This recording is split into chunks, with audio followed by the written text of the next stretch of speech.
एक गांव में भोलाराम नाम का एक गरीब किसान रहता था। भोलाराम के पास पुश्तैनी जमीन थी, उसी से वो अपने परिवार का गुजारा करता था। लेकिन पिछले कुछ सालों से गांव में अकाल पड़ने के कारण अच्छी फसल नहीं बनती थी। इसी के चलते भोलाराम की आर्थिक स्थिति काफी बिगड़ चुकी थी। वो अपनी जमीन बेचकर शहर जाकर नौकरी करने का फैसला करता है। गांव के जमींदार से जमीन का सौदा भी किया जाता है। गांव छोड़ने के एक दिन पहले भोलाराम अपने खेत में बैठा होता है, तभी उसका ध्यान एक सांप के बिल पे जाता है। उस बिल पर एक सांप फन फैलाकर बैठा होता है। सांप को देखकर भोलाराम विचार करने लगा कि हो न हो यही मेरे जमीन का देवता है। मैंने कभी इसकी पूजा नहीं की, अंत में आज जाने से पहले अवश्य इसकी पूजा करूंगा। यह विचार मन में आते ही वह उठा और कहीं से जाकर दूध मांग लाया।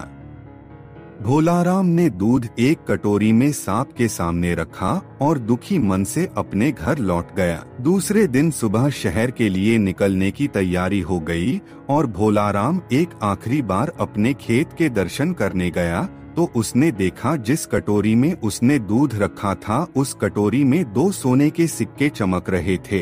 बिल के पास सांप कुंडली मार के बैठा था। अचानक उसने एक औरत का रूप ले लिया और भोलाराम से बोली, घबरा मत भोलाराम, मैं एक इच्छाधारी नागिन हूँ और तुम्हारी सारी हालत और तुम्हारी मेहनत बरसों से देख रही हूँ।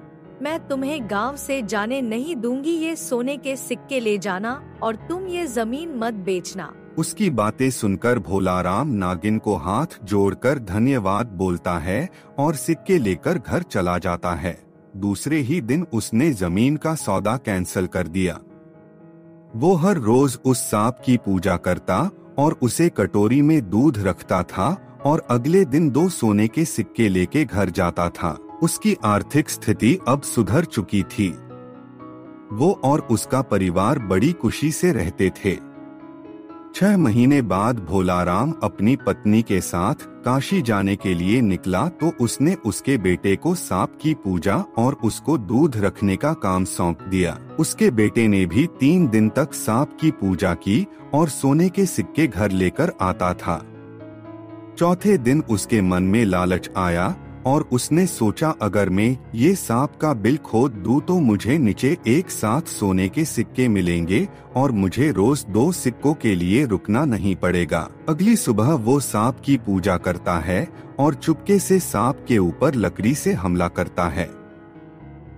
उसके एक घाव से सांप मर जाता है। फिर वो सांप का बिल खोदना चालू करता है। बहुत नीचे तक खोदने के बाद भी उसे कुछ नहीं मिलता। वो समझ जाता है कि लालच में आकर उसने बहुत बड़ी गलती की है। वो रोते हुए घर चला जाता है। जब भोलाराम और उसकी पत्नी काशी से वापस आते हैं तो उनका बेटा उनको सारी हकीकत बता देता है।